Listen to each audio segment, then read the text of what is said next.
Amém, meus irmãos? A igreja pode sentar.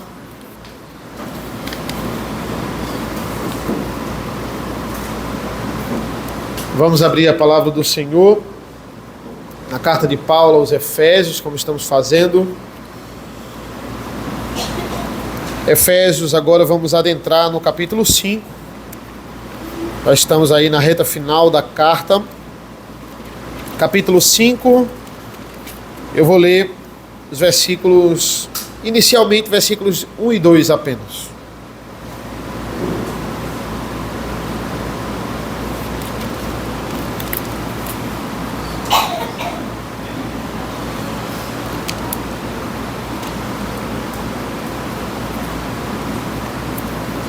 Portanto, sejam imitadores de Deus, como filhos amados, e vivam em amor, como também Cristo nos amou e se entregou por nós, como oferta e sacrifício de aroma agradável a Deus.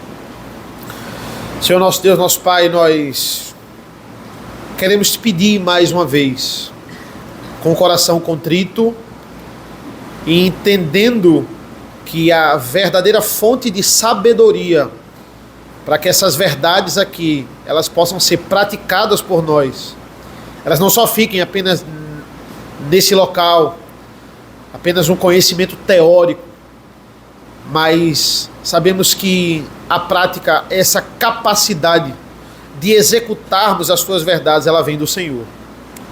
Mas antes disso precisamos entender.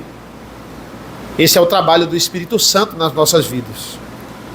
Então é isso que nós pedimos, mais uma vez, entendimento, iluminação da tua palavra nesta manhã. É isso que nós pedimos e agradecemos. Em nome do teu Filho amado Jesus. Amém. O que Paulo faz aqui, meus irmãos, é continuar as recomendações que ele está dando. Ele começou a fazer isso desde o capítulo 4, sobre qual é a forma correta de se viver, como nós devemos viver para a glória de Deus. Só que, a partir do capítulo 5, qual é a diferença aí então do capítulo 4 para o capítulo 5? Aqui, pelo menos nessa primeira parte, a gente pode dizer que o capítulo 5 ele é dividido em duas partes. A primeira eu vou pregar hoje, e se Deus permitir, no próximo domingo eu vou ver a segunda parte. A primeira parte é justamente versículos de 1 a 20, que ele trabalha com antíteses. Ele vai falando sobre o que deve ser feito e o que não deve ser feito. Olha, você não deve fazer isso, isso e isso, mas você deve fazer isso aqui. Veja, por exemplo, versículo 4, é uma das antíteses dele.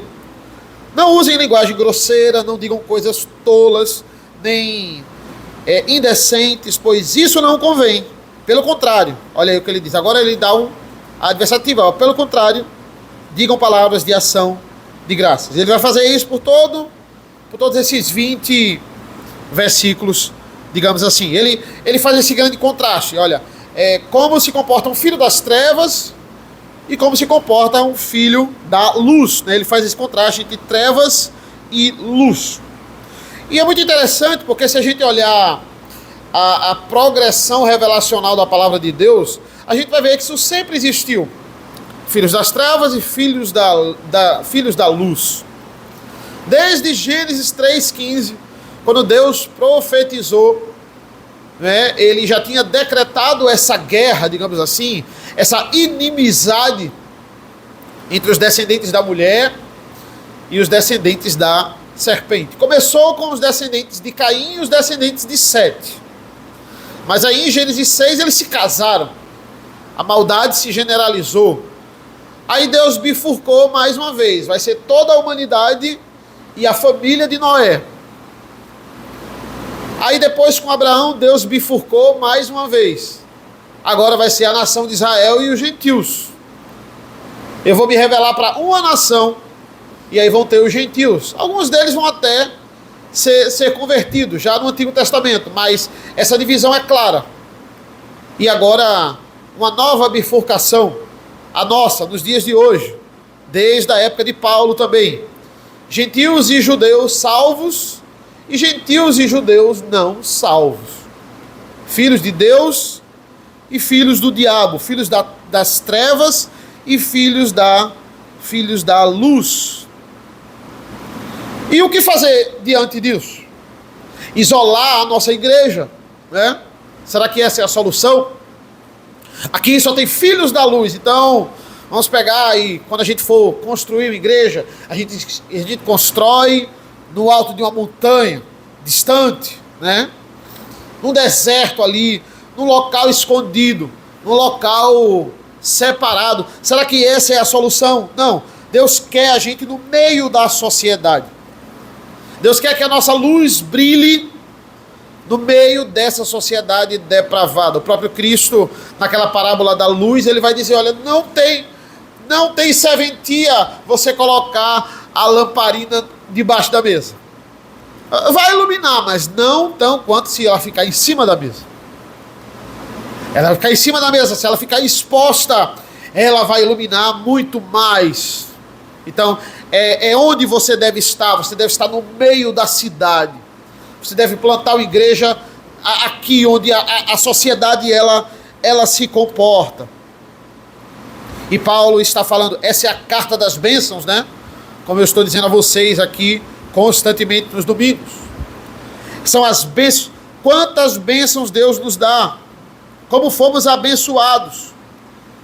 Efésios fala de onde viemos, qual era o estado que estávamos e agora onde estamos. Que bênção, que grande bênção.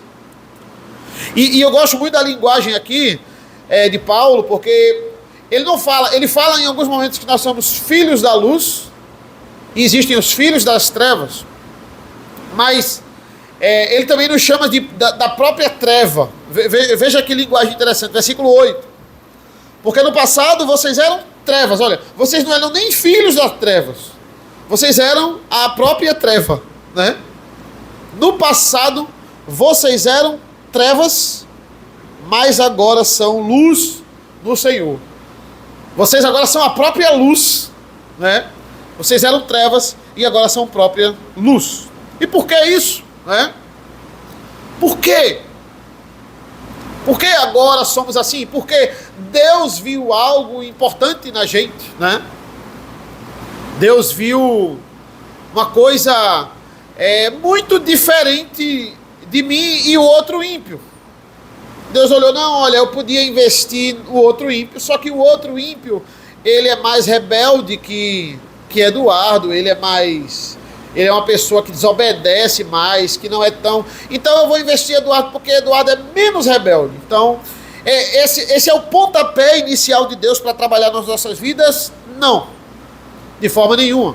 Deus não viu nada em nós que, olha, eu posso usar isso a meu favor. Não, tudo de bom vem de Deus. Romanos 9 é categórico nisso aí. Olha, Jacó e Esaú, eu amei um e eu odiei o outro. Na barriga da mãe, eu já amava um e odiava o outro. Na barriga da mãe. Eles não tinham feito, a Bíblia fala, Romanos 9, eles não tinham feito nem bem nem mal. Eles não tinham feito nada. E eu já amava um e eu odiava o outro. Para quê? Romanos 9, para que o propósito de Deus quanto à eleição se cumprisse. Antes de tudo, ele escolheu um e ele negou o outro. Eles nem nasceram, eles nem fizeram nada para Deus ver e dizer, não, agora eu amo um. Não, ele já tinha escolhido. E o que vimos há 15 dias atrás, a gente falou sobre a habitação do Espírito Santo nas nossas vidas. E a gente chegou à conclusão que o Espírito Santo, ele não habita onde o diabo habita. E se o Espírito Santo ele habita num corpo, o diabo não está ali. Se o Espírito Santo não está ali, o diabo não está ali. Se o Espírito Santo está ali, o diabo não está. Ele só está se o diabo não estiver. Ele expulsa o diabo, na verdade. A gente viu isso, né? Ele expulsa para poder habitar. E o diabo nunca mais volta. Ele sempre vai querer voltar, mas ele nunca mais vai conseguir. Aqui ele meio que muda a linguagem. Ele está falando ainda sobre os filhos de Deus e filhos do diabo, mas ele agora muda para luz e trevas. Mas aqui é a mesma conotação, digamos que seja o mesmo contraste. O pecado sempre existiu. O o mal existiu muito antes do pecado entrar no mundo, porque o diabo já era diabo antes do pecado existir. Ele já era identificado como diabo. E quando é que isso vai acabar? Quando é que essas trevas vão ser eliminadas e não vão incomodar mais a nossa vida para sempre? No dia do Senhor. É o que Jesus fala também lá na parábola do joio e do trigo. Ele vai dizer, olha, o joio que está no meio do trigo, ele só é eliminado no dia da colheita. E qual é o dia da colheita? O dia da colheita é o grande e terrível dia do Senhor, o dia do juízo. E a gente sabe que ninguém nasceu filho de Deus. A gente tem uma promessa na nossa vida. A gente nasce eleito, mas ninguém nasce filho de Deus. Só Adão nasceu filho de Deus. Só Adão e Eva. E por um pouco tempo. Porque depois eles perderam isso. Por causa do pecado. Todos nós que quisermos sermos filhos de Deus, temos que nascer de novo. É isso que a Bíblia fala. É um duplo nascimento. Você nasce duas vezes e morre uma vez. Você nasce fisicamente, nasce espiritualmente e morre fisicamente. Não morre espiritualmente. Os não salvos não. Eles nascem uma vez e morrem duas. Eles nascem fisicamente, não nascem espiritualmente. Morrem fisicamente e morrem espiritualmente. Então, ele vai dizer no versículo 8, porque no passado vocês eram trevas, mas agora são luz no Senhor, vivam como filhos da luz. Sabendo que você é filho da luz, você tem que agir como filho da luz. Não é coerente você agir como filho das trevas. É muito prático. Então, o sermão de hoje vai focar nisso, vai focar nesse grande contraste entre luz e trevas. Seguindo a narrativa do texto, a gente vê uma divisão clara aqui, versículos 3 a 7, ele fala sobre o que pertence às trevas que os filhos da luz não podem passar nem perto. É o que ele foca aqui nesse primeiro ponto, dos versículos 3 a 7. Versículo 3, que a imoralidade sexual e toda a impureza ou avareza não sejam nem sequer mencionadas entre vocês, como convém a santos. Então ele fala primeiramente sobre imoralidade. Imoralidade, ele fala sobre impureza, ou seja, todo tipo de palavra suja, né? Palavreado sujo. A pessoa ser uma pessoa mente poluída. E por que ele está falando sobre isso? Porque esse era o estilo de vida romano. O estilo de vida romano era um estilo de vida totalmente entregue à imoralidade. Estamos aqui na Ásia Menor. Alguns diziam que na época do Império Romano, aqui estamos no auge do Império Romano, na época desse império, o pior lugar para se morar em termos de imoralidade era nas ilhas da Grécia, ali onde era a Grécia Antiga, onde a Grécia também foi um grande momento histórico antes do romano. Mas outros historiadores dizem não, a Ásia Menor era pior. Porque a Ásia Menor carregava toda aquela imoralidade do continente asiático. E eu concordo com esses historiadores. Eu acredito que aqui em Éfeso, em termos de imoralidade, de impureza, é o pior local do mundo nesse contexto para se morar. Por isso que Paulo frisa isso nessa carta. Vocês não podem se associar às práticas imorais que os cidadãos de Éfeso, eles sempre se associaram.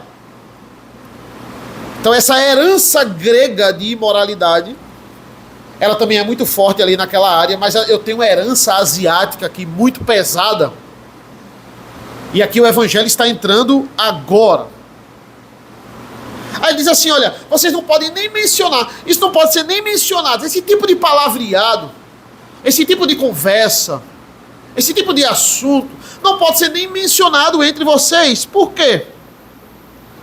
Porque as pessoas não gostam só de fazer imoralidade, elas gostam de falar imoralidade. De falar que praticaram imoralidade. As pessoas são assim. O homem não vê sentido em praticar imoralidade e não contar para os outros que fez a imoralidade. É uma forma estranha de você afirmar a sua masculinidade. É você ficar contando as coisas erradas que você fez como se fossem virtudes. Como se fosse ali um orgulho. O que Paulo está dizendo, não fale nem sobre isso. Não chegue nem perto disso. Versículo 4. Não usem linguagem grosseira, não digam coisas tolas nem indecentes, pois isso não convém, pelo contrário, digam palavras de ação, de graça. Não usem esse tipo de linguagem. A forma como você fala tem que ser diferente da do mundo. A forma como você se expressa, a sua linguagem, ela tem que ser uma linguagem diferente. Você é luz. Palavras tolas, ele diz aqui, né? Palavras indecentes. Ele fala de pessoas que começam a... isso está dentro do vocabulário, tá impregnado. Parece que se você for num show de comédia, por exemplo, você vai num show de stand-up. Parece que não tem graça. A pessoa, ela bota isso na cabeça. Não vai ter graça se eu não falar palavrão. Não vai ter graça se eu não botar aqui histórias imorais. É isso que as pessoas riem mais. É isso que as pessoas gostam. Então, todo ambiente de entretenimento, de comédia, de lhe divertir de alguma forma, parece que tem que ter isso. Senão, não lhe diverte. Quem eram assim? Os romanos. Os romanos. Eles eram assim. A diversão deles, imoralidade. A diversão deles, palavras de baixo calão. Histórias terríveis. É isso que ele está dizendo aqui. E isso não é uma falácia, irmãos. Essa semana eu me coloquei para fazer isso. Vá na Amazon, o maior site de vendas de livro atualmente, e bote lá, livros mais vendidos, os 50 mais vendidos. Você vai ver os livros que são mais vendidos. O que é que as pessoas estão assimilando? Tem vários livros de psicologia, eu fiz isso essa semana. Psicologia financeira. Quer vender livro? Faça livro de psicologia financeira. Como ganhar dinheiro. Né? Mas, dentre eles lá estão os romances, que são mais voltados para adolescentes, mas eu creio que a maioria não são adolescentes que leem. Está lá entre os 50 primeiros, A Empregada, que virou até filme agora. Está lá entre os 50 mais vendidos.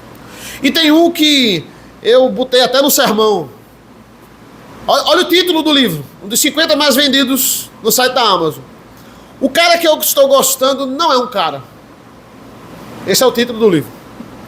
O cara que eu estou gostando não é um cara. Volume 3. Esse é o mais vendido. Então, se o mais vendido é o volume 3, todo mundo que comprou o volume 3 já leu o volume 1 e 2. Eu garanto para você. Isso aí, era um mangá. Foi traduzido para cá, é um dos mais vendidos. Já tem anime sobre isso. E esse é o título do livro. É isso que as pessoas estão lendo. Estão investindo tempo nisso aí. Imoralidade vende, irmãos. Vende muito. É um comércio lucrativo. Lembre aí de 50 tons de cinza, livro e filme. Como as pessoas se entendem por isso. E não se enganem. Adolescentes da nossa geração não gostam de ler. Se o seu neto, se o seu filho gosta de ler, é uma raridade. É uma agulha no palheiro. A imoralidade ataca essa geração no TikTok, no Instagram, redes sociais. A maioria das pessoas que leem esses livros não são mulheres, não são adolescentes, são mulheres de meia idade. É a maioria do público-alvo. São mulheres da minha idade. É o que mais compra. Por quê? Porque na adolescência delas, a minha adolescência ainda foi talvez a última geração de ler muitos livros. Né? A gente lia livro para querer saber um negócio. Eu lançava um livro de Harry Potter de 600 páginas e eu lia em uma semana, só para saber o que ia acontecer. Né? Então, essa é a geração. Então, muitas pessoas hoje, né, as mulheres de meia idade, elas ficam chocadas. Eu não vou estar vendo o vídeo na internet. Eu não vou estar assimilando, mas talvez lendo a história ali e imaginando, aí pode. Então, entenda que o mundo ele é muito criativo para captar pessoas de todas as idades. E a imoralidade dos adolescentes hoje? Está nas redes sociais. Está ali completamente, está no visual. É o que atrai mais essa geração. Infelizmente, eles não gostam de ler. Não gostam de ler. Leem muito pouco. Versículos 5 e 6. Fiquem sabendo disto. Nenhuma pessoa imoral, impura ou avarenta, porque a avareza é idolatria, tem herança no reino de Cristo e de Deus. Não se deixe enganar com palavras vazias, porque a ira de Deus vem sobre os filhos da desobediência por causa dessas coisas. Então, se é assim que vocês estão se comportando, né? Vocês estão se comportando como filhos da desobediência. Olha, nenhum desses tem herança no reino dos céus. Não se engane. Mas como se comporta, né, os filhos da luz? O que é que nós falamos? O que é que deve estar na nossa boca? É o que está no versículo 4, no finalzinho. Ele vai dizer, pelo contrário, digam palavras de ação de graças. Calvino, comentando sobre Crisóstomo, também comentando esse assunto, ele vai dizer que é justamente esse contraste que Paulo quer dizer. Calvino diz assim, o que é que o mundo faz? O mundo critica, o mundo reclama, o mundo destrói em seus comentários. O que é que o crente faz? O crente agradece. Ele faz o contrário. O ímpio, ele reclama de tudo. O crente, ele agradece. Ele vive com ações de graça. Porque por aquilo que nos tornamos em Cristo Jesus, por aquilo que temos em Cristo Jesus. Ou seja, abre aspas para Calvino, ações de graças é a expressão do coração de um crente que entendeu o que Deus fez por ele. De novo, ações de graças é a expressão do coração de um crente que entendeu o que Deus fez por ele. O que basicamente Paulo está fazendo nessa carta? Ele está provando por A mais B o quão nós somos abençoados. Vocês são abençoados em tudo. Versículo 3 do capítulo 1. Versículo 3 do capítulo 1, logo no começo. Bendito seja o Deus e Pai do nosso Senhor Jesus Cristo, que nos abençoou com todas as bênçãos espirituais nas regiões celestiais em Cristo. Por isso que eu disse que esse versículo, ele resume a carta, né? Ele elegeu vocês, o Pai elegeu vocês, o Filho morreu por vocês, trouxe a redenção. O Espírito Santo agora, ele habita em vocês, ele iluminou vocês. E aí agora vocês têm a bênção da eleição, a bênção da aproximação. Deus se aproximou de vocês, por quê? Porque vocês eram gentios. E Deus foi lá e tornou vocês igreja do Senhor, tanto quanto os judeus. Ele se aproximou de vocês. E agora vocês podem entrar em comunhão da forma correta. Não a comunhão dos ímpios, que aquilo ali não é comunhão. Comunhão com os irmãos e comunhão com Deus. E Deus deu a vocês também dons espirituais. Vários. A uma pessoa ele pode ter dado vários. Mas pelo menos um dom você tem. Então seja grato. Quem não é grato não é nada. Ou seja, o caminho da santificação não é um caminho de obrigação. No sentido de você ter que fazer as coisas obrigado. Eu tenho que ir para a igreja, né? Eu tenho que fazer aquilo ali, porque senão eu vou para o inferno. Não é o medo de ir para o inferno. O caminho da santificação é um caminho de ações de graça. É um caminho de gratidão. Porque uma pessoa que obedece só por medo, uma pessoa que obedece só por obrigação, geralmente ela costuma obedecer quando ela está sendo vista. Ela costuma obedecer porque ela está sendo vista ali. Aí, agora, quando ela está sozinha, aí ela é quem ela é mesmo. Mas quando o povo está vendo, ela está obedecendo ali. Por que a cidade virou um Big Brother? A cidade virou um Big Brother. Em cada bueiro tem câmera agora. Por quê? Porque a prefeitura está fazendo convênio com empresas privadas para botar câmera em tudo. Porque isso reduz a criminalidade. Isso é estudo comprovado. Por quê? Porque agora está todo mundo me vendo. Qualquer coisa que você fizer na rua estranho, qualquer apresentação artística, alguém vai ligar o celular. Tem câmera no celular de todo mundo. É só clicar que começa a gravar. É muito fácil hoje você ser filmado, você ser visto, né? Isso reduz a criminalidade. Você dá rosto ao povo, muito fácil. Você identifica as pessoas. Isso inibe. Mas entenda, a motivação não está correta. Eu não vou fazer o errado porque eu estou sendo visto. Não em gratidão a Deus. Não em gratidão a Deus. Quantos filhos, eles criam duplas personalidades. Eles aprendem, com o tempo, a desobedecer só longe dos pais. E aí eu digo ao pai o que o menino fez, ele diz, não, meu filho jamais faria isso. Ele ainda bota um jamais, né? Meu filho jamais faria isso. Não, esse não é o meu filho. E aí em 4 meses eu conheço mais um menino do que o pai dele em 12 anos, né? Por quê? Porque ele simplesmente aprendeu ali a como se comportar na frente do pai. A agradar o pai só quando o pai está vendo. E aí depois ele mostra quem realmente, né? Para mim, ele mostra quem realmente ele é. Então, o medo, ele pode fazer com que você domine seus filhos. Você pode dominar seus filhos pelo medo. Pelo menos até você criá-los, né? Até ele morar na sua casa, você pode fazer isso. O medo pode dar a uma autoridade, né? A uma autoridade civil ali, o controle da sociedade. Ele pode governar pelo medo, pelo poder bélico, pelo poder militar. Ele pode ter esse domínio. Não é? Por quê? Porque o medo da punição faz os desobedientes se conterem, não é? Pelo menos ali na minha frente. O aluno, ele vai se conter, ele é virado, mas ele está com medo da punição. Ele já levou várias punições nas outras aulas, então ele está com medo ali. Então, eu nunca vou ganhar o coração daquele aluno, eu nunca vou ganhar o coração daquela pessoa, mas pelo menos a punição contém ele, o medo da punição contém ele. O que é que mantém a santificação em Cristo Jesus? É a gratidão a Deus. O crente, ele vai abandonar a imoralidade, ele vai abandonar as palavras torpes, as indecências, a impureza, a avareza, a grosseria, o engano, porque ele tem um coração grato pelo que Deus fez por ele, pelo que Deus representa na vida dele. Por que a preocupação da gente, em primeira instância, às vezes, é desagradar, não é? Fazer aquela imagem ali de pessoa perfeita na frente dos outros. Por quê? E, poxa, os provérbios de hoje da EBD vão falar exatamente sobre isso. Uma coincidência boa.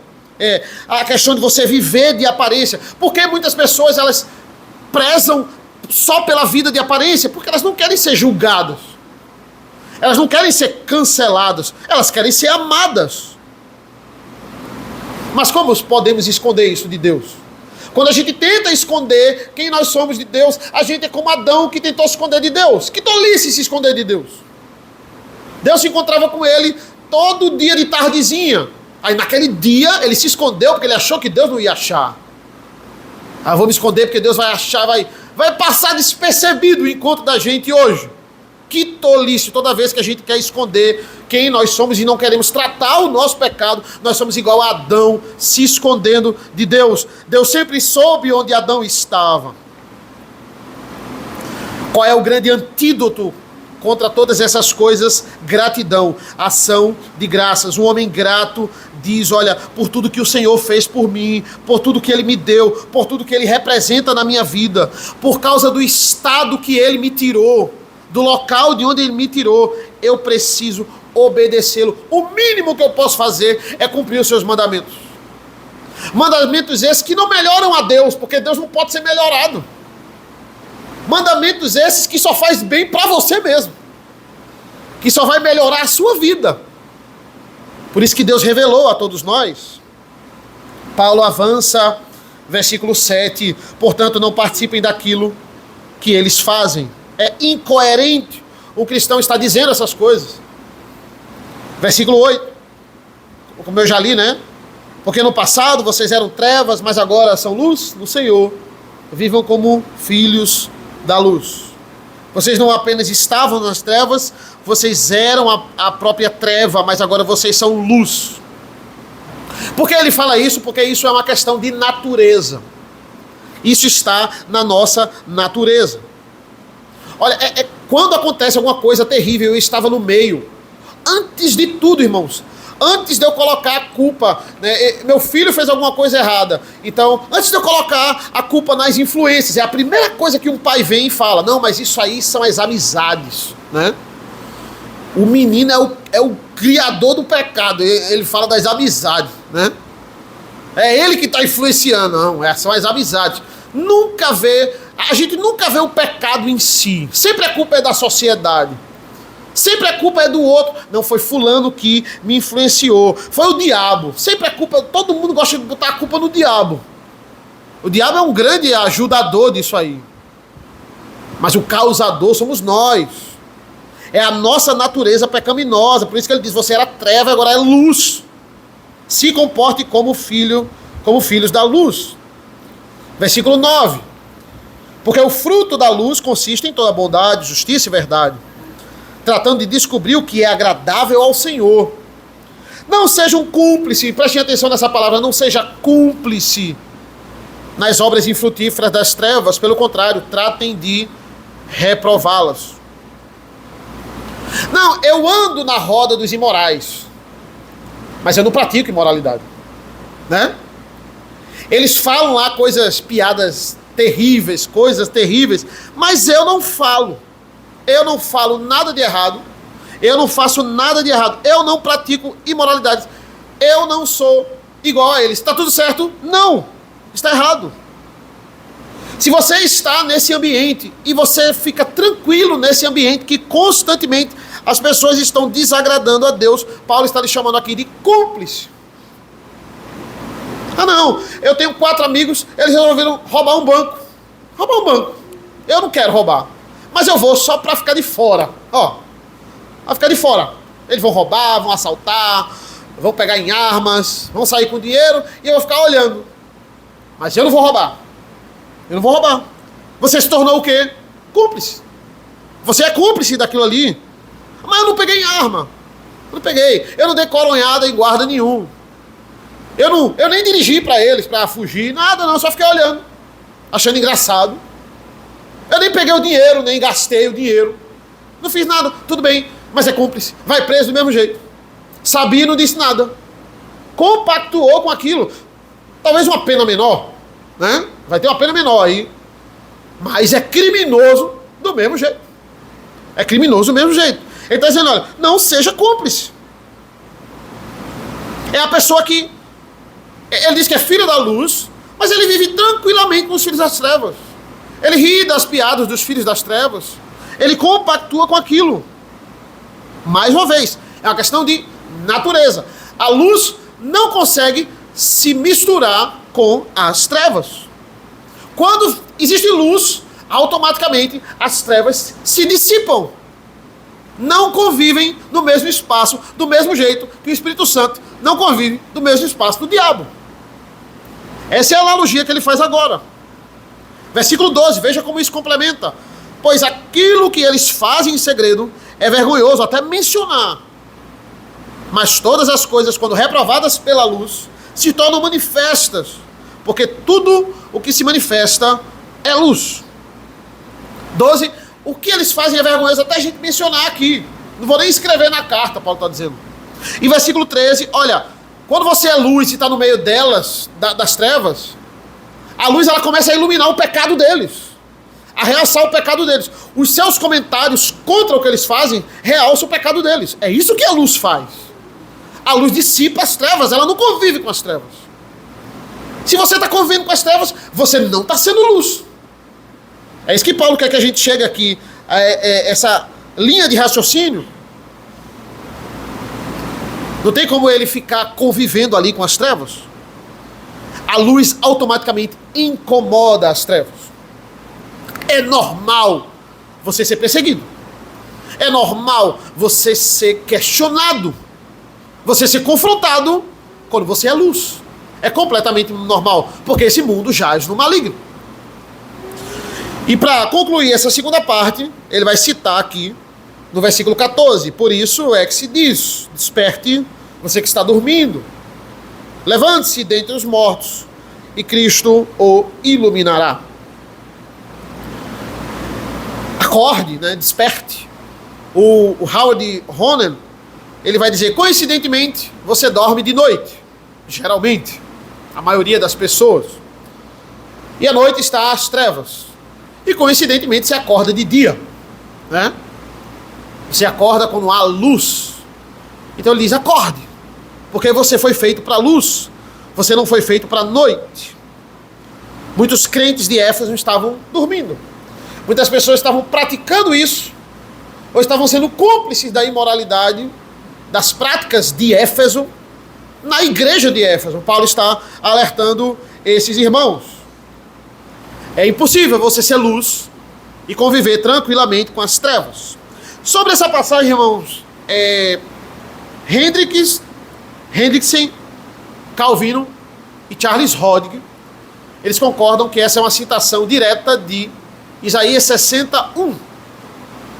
Eu achei curioso, porque, pelo menos na NAA, não tem numa nota de rodapé essa citação. Simplesmente está entre aspas, mas não tem aquela letrinha lá com a citação. E Paulo faz muito isso, pega a passagem do Antigo Testamento para usar aqui no Novo. Mas a NAA aqui, pelo menos a minha, entende que não é uma passagem do Antigo Testamento, não é o Salmo 61. Você vai para a comentada da NAA, aí ele ainda dá um comentário lá, dá uma nota de rodapé. Possivelmente seja Isaías 61. Mas ele ainda não coloca, não crava, né? Quando você vai para Genebra, que é uma mais de linha calvinista, aí já está na nota de rodapé lá. Eu gosto dessas coisas porque eu fui ver, né? Hendricks, Calvino e Charles Hodge, que são grandes teólogos, eles têm a mesma opinião. Eles, não, isso aqui é uma citação direta de Isaías 61. Por exemplo, Isaías 61 vai dizer assim, levante-se e resplandeça, porque já vem a sua luz, e a glória do Senhor está raiando sobre você. É muito parecida com desperte, você que está dormindo. Levante-se dentre os mortos, e Cristo iluminará. Ele troca o glória do Senhor por Cristo, porque Paulo faz muito isso. Quando aquela passagem ali, a representação de Isaías está falando de Cristo, ele agora tira o glória do Senhor, coloca Cristo. Ele faz muito essas adaptações. Né? Alguns não entendem. Eu vou para tem um que é um livro do J. Cabil, maravilhoso, que é o comentário do Antigo no Novo Testamento. E aí também ele nem comenta essa passagem como Isaías 61, porque ele acredita que não é. Então essas pessoas que acham que não é Isaías 61, acham que é o quê? Acham que é um corinho que Paulo pegou da época. O hino que Paulo pegou aqui da época, né? Eu achei muito interessante isso. Até porque ele vai falar de cânticos espirituais no versículo 19, que a gente vai ver ainda. Então ele está justamente pegando um cântico da época ali contemporâneo para também citar. Não que Paulo não pudesse fazer isso, ele pode fazer isso. Ele pega frase de filósofos gregos, né? Ele pegou frase ali, por exemplo, lá em Tito, ele pegou de Epimênides para falar dos cretenses. Ele pega de Menandro ali em 1 Coríntios 15. Ele pega também vários outros. Quando ele, 1 Coríntios 15, quando ele diz assim, as más companhias, as más conversações corrompem os bons costumes, essa era uma frase de um filósofo grego da época. Não que seja pecado ele pegar essas citações, ele podia ter pego um corinho, mas eu não acredito aqui. Eu acredito que seja diretamente Isaías 61, porque o contexto de Isaías, a gente até vai ver com o Rodrigo depois, que a gente está vendo Isaías com ele, concorda completamente com isso. É um despertar, ele conclui dizendo isso, você tem que acordar, você está dormindo, você está ouvindo a piada errada e rindo. Você está nessa roda aí, e dizendo não, e está tranquilo, dizendo que simplesmente não, eu não pratico. Então se eu não pratico, está tudo certo. Eu posso rir de tudo que eles fazem. Não, desperte, acorde. Você está dormindo. Versículo 15 é a última parte do 15 ao 20. Por que eu considero divisões? Porque o 7 ele termina com portanto. Portanto é mais uma conclusão, né? Aí no 14 ele termina com por isso. Por isso é que se diz que aqui é o mesmo que portanto. Portanto se diz assim, olha. E aí ele começa o 15 com portanto. Porque agora ele está concluindo, é o último ponto para concluir essa linha de raciocínio até o versículo 20. Portanto, tenham cuidado com a maneira como vocês vivem, e vivam não como tolos, mas como sábios. Não sejam tolos. Versículo 16. Aproveitando bem o tempo, porque os dias são maus. Por essa razão, não sejam insensatos, mas procurem compreender qual é a vontade do Senhor. Mais uma vez ele usa essa palavra, insensatos. Não sejam insensatos, não sejam insensíveis. Quando eu preguei lá no capítulo 4, versículo 19, há umas 3 semanas atrás, ele falou, é isso que os ímpios são. Versículo 19, tendo se tornado insensíveis, eles se entregaram à libertinagem para, de forma desenfreada, cometer todo tipo de impureza. É aí que consiste a insensibilidade. Não, fulano é sensível àquele assunto. Se você falar desse assunto para fulano, ele vai reagir. Sensibilidade tem a ver com reação, eu falei sobre isso. A reação de fulano é diferente, porque ele é sensível a isso aqui. Pega uma doença como, sei lá, hanseníase, que é manchas na pele e a pele fica meio insensível. Você bota agulha nela e você não sente, você não reage àquilo ali. É isso que acontece com os filhos das trevas. O filho da luz, ele reage diante do pecado. Ele reage com reprovação. O filho das trevas, ele não reage a isso, ele não reage a nada, porque eles estão dormindo, eles estão amortecidos. Esse é o conceito de depravação total. Vocês estão todos, Deus finalizou todos depravados. Aí Deus vai acordando, tornando sensíveis ao evangelho as pessoas que ele escolheu. Versículo 18. E não se embriaguem com vinho, pois isso leva à devassidão, mas deixem-se encher do Espírito. É curioso que agora ele começa a falar de vinho. E vinho numa conotação negativa aqui. É interessante. A conotação aqui é negativa, né? Não se embriaguem com vinho e se deixem encher do Espírito Santo. Mas aqui é claro que ele não está falando mal do vinho. Ele está falando da embriaguez por meio do vinho, né? O problema não é vinho. O problema é a quantidade de vinho. Então ele está falando disso aí, né? É aquela famosa frase que os médicos constantemente dizem: a diferença entre o remédio e o veneno é a dose. Entre o remédio e o veneno é a dose. Então, a vida inteira, e por que vinho? Ele está falando de vinho aqui, porque esse é o contexto romano. O romano afoga mágoa com vinho, muito parecido com o nosso também. A gente afoga mágoa com outras coisas, aqui o principal era vinho. A pessoa vive a vida toda afogando a mágoa com vinho, e no final da vida ela vai amargar, porque o vinho vai fazer mal ao seu corpo. Esse é o contexto aqui, é o contexto de Roma. As pessoas eram insensíveis, mas elas ficavam ainda mais depois de vinho. Elas ficavam ainda mais insensíveis. Elas aguçavam. As pessoas eram imorais na conversa cotidiana, mesmo sóbrio. Mas o vinho, ele aguça a imoralidade, a quantidade de vinho. A bebida alcoólica, muita, ela vai aguçar tudo de ruim que você tiver. E aqui pode ser substituído para qualquer entorpecente que você queira colocar no lugar de Deus, né?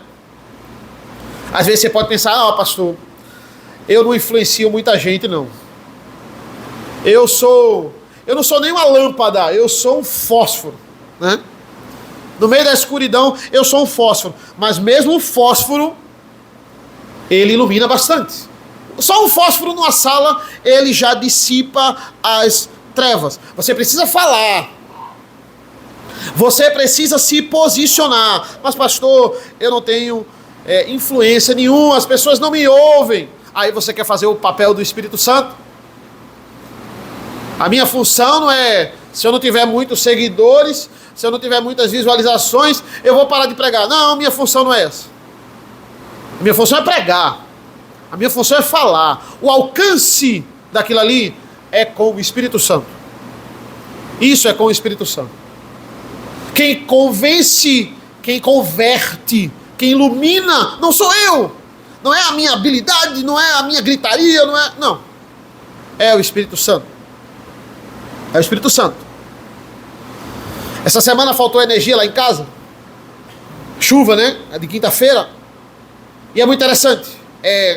A própria lua, ela faz com que a escuridão não vire 100% trevas. Você está ali naquela escuridão, que você não está acostumado, você está com luz direto, e de repente aquela grande escuridão. A própria lua já ilumina pelo menos a rua. Tinha um prédio lá que fica na frente da casa da gente, com um gerador.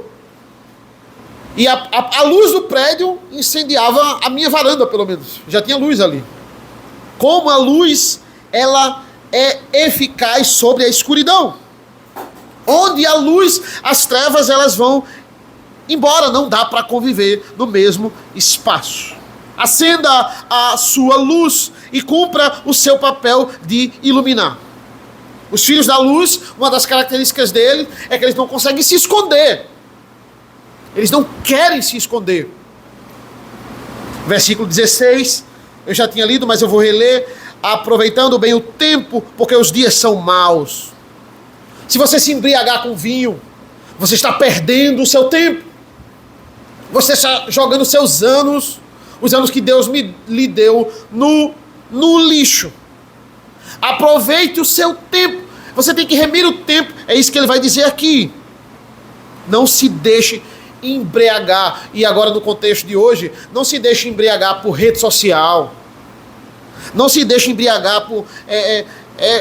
rede social hoje é a dopamina. É o ópio do povo. Não é como Karl Marx vai dizer que o cristianismo é o ópio do povo. Não, no contexto de hoje, é rede social que é o ópio do povo. Deixa você entorpecido. Você acha que vai ficar 5 minutos, daqui a pouco você está 1 hora ali. E é um vídeo engraçado, aí outra piadinha, outro vídeo inútil, e você está perdendo seu tempo.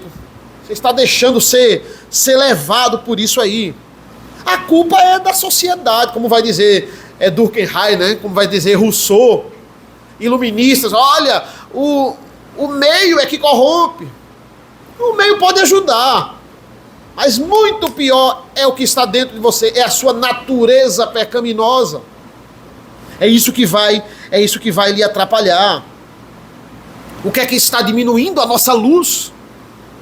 O que é que está apagando essa nossa luz? Nós precisamos identificar. É o povo que eles começam a beber 4 da tarde e eles viram a madrugada bebendo. E no outro dia vem aquela ressaca e você não trabalha direito, você não faz nada direito. Perda de tempo. O menino passa o dia todo vendo vídeo no YouTube. Passa o dia todo jogando. O dia todo sentado jogando. Nada contra você estar de folga, né? Você está de férias. Não tenho filho, não tenho obrigação. Vou jogar, tá bom. Tudo bem. Você está programando uma diversão que você gosta. Agora, o seu cotidiano é jogar. O seu cotidiano é ver vídeo no YouTube. Você não para de fazer isso. Você não está... Os seus dias... Você está virando de luz para servo inútil. Você está se transformando de servo de Deus para servo inútil. É só o que você faz. Versículo 19. Falando entre vocês com salmos, hinos e cânticos espirituais, cantando e louvando com o coração ao Senhor. Ele termina com: nós precisamos louvar. Vamos cantar. Ele termina com isso. Vamos cantar. Por quê? Porque uma vida de gratidão é uma vida cantando ao Senhor. Lembra que ele falou no começo? Você deve ter palavras de ações de graça. E é isso que são os hinos. E ele começa, olha a lista dele aqui. Salmos, né? Salmos, hinos e cânticos espirituais. Aí tem igreja que não canta salmos. Ele já começa com salmos. O primeiro da lista dele aqui é salmos. E é claro que aqui ele está falando de culto, irmãos. Porque ele está dizendo assim, olha, falando entre vocês, o maior momento, o ápice do momento da semana que a gente fala entre nós é no culto ao Senhor. Ele está falando aqui de culto. Quando vocês estão falando entre vocês, vocês precisam louvar. Vocês precisam cantar. Matthew Henry, ele vai dizer que salmos aqui é os salmos da Bíblia, é a coletânea bíblica. É os salmos que nós entoamos na igreja. Eles são feitos para serem cantados, não apenas isso, meditados também, pregados, né? Mas também cantados. Aí ele diz os hinos. Hinos são, nesse contexto aqui de Paulo, eles eram cânticos antigos de Zacarias, de Simeão, cânticos antigos no final ali do Antigo Testamento, que Paulo também colocava na liturgia dos cultos. Eles cantavam aqui. E cânticos espirituais, né, são cânticos da época de Paulo, como eles acham que o versículo 14 é. Mas cânticos também aprovados e também da época de Paulo, né? Então, se eu sou contra cânticos, eu não posso forçar o texto aqui, porque o texto ele é categórico, ele está dividindo aqui, porque muitos querem forçar o texto e dizer assim, não, salmos e hinos, vírgula, cânticos espirituais, para dizer que os salmos e hinos são os cânticos espirituais. Não, o grego é categórico aqui, ele está falando salmos e hinos e cânticos espirituais. São 3 modalidades aqui, certo? Entenda, irmãos, você está num culto, que lá estão cantando Projeto Sola, né? Estão cantando Purple, sei lá, banda contemporânea, e eles estão cantando. Você não está pecando se você estiver cantando lá com eles, de forma nenhuma. Dependendo do hino, se o hino estiver correto, biblicamente, né? Tem música de Projeto Sola que eles tiram da Bíblia mesmo, eles tiram literalmente da Bíblia, literalmente dos versos lá da Bíblia. Você está pecando se você cantar esses hinos? De forma nenhuma. Aí a pergunta de $1 milhão é: por que nós não cantamos? Então, se não é pecado, por que nós não cantamos, né? Resposta: porque nós prezamos pelo risco zero no culto ao Senhor. É por isso que nós, né, estou falando de Guerberé, Aliança, Emanuel e outras igrejas também, nós não cantamos. Cantar salmos, risco zero, né, de cantar heresia. Cantar hinos, e saiba disso, nós não cantamos todos os hinos do Inário, tá? Do Novo Cântico, nós selecionamos também. E aqueles que nós selecionamos também, risco zero. Por quê? Porque hinos, eles são muito antigos, irmãos. É como se fossem os hinos aqui, na época de Paulo, são hinos do início do Novo Testamento e final do Antigo. São hinos antigos para eles. São hinos que foram muito bem revisados. E entenda, todo o Novo Cântico, ele é um hino oficial da igreja. São os hinos oficiais da igreja. Então a gente canta também os salmos e a gente canta os hinos. E os louvores contemporâneos são mais arriscados, só por causa disso. É uma questão de risco. É uma banda contemporânea, a gente não sabe para onde essa banda vai depois. E se essa banda foi para o lugar errado, a gente estava cantando várias vezes. Quantos hinos você cantou errado no culto, contemporâneos, e depois você percebeu, caramba, estava errado. Não era para ter cantado isso. Quantos Thales Robertos a gente cantou, né, achando que estava certo. Depois, caramba, que situação. Então, não é que seja pecado, veja, é pecado você cantar, não, é risco zero, os hinos que a gente seleciona e os salmos da Bíblia, risco zero. Então a gente, veja como, é mais assim, é o zelo pelo culto e por não estar querendo correr riscos, né? Agora, é errado eu cantar, eu ser salmodia exclusiva, nada contra você ser salmodia exclusiva. Mas é errado eu ser salmodia exclusiva e condenar quem canta hino.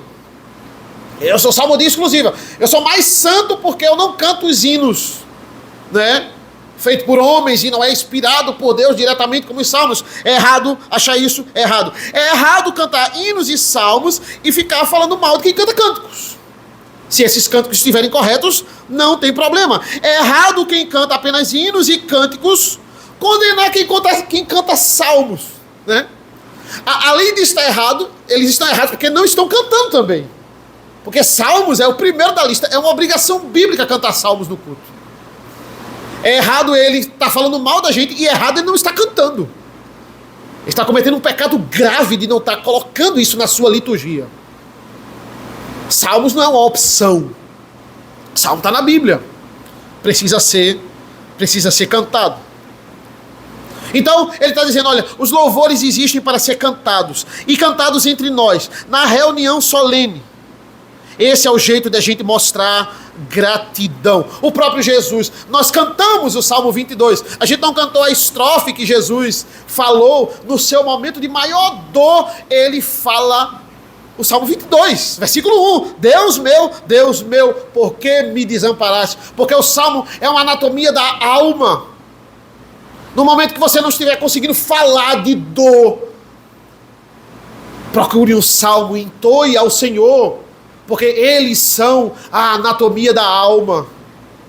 O Senhor falou os Salmos no momento da sua dor e em vários outros momentos. Então, Deus lhe dá 80 anos de vida, Deus lhe dá 90 anos de vida, Deus lhe dá 100 anos de vida, 70 anos de vida. É para você não perder tempo. É para você remir o tempo. É para você não se embriagar com vinho, com rede social, com imoralidade, com coisa fútil. O tempo da nossa vida deve ser vivido para o louvor da glória de Deus. Então comece a usar o seu tempo para cumprir o propósito da sua existência. Viver para o louvor da sua glória. Porque não há limites para a luz, irmãos. Aí você era fósforo. Eu era fósforo, pastor. Aí você virou uma vela. Melhor. Ilumina mais, dura mais. E de vela você vira lâmpada. De lâmpada você vira um holofote. Porque não há limites para a luz. É o que vamos fazer agora. Vamos cantar salmos. Salmo, hino de resposta, né? É um salmo agora.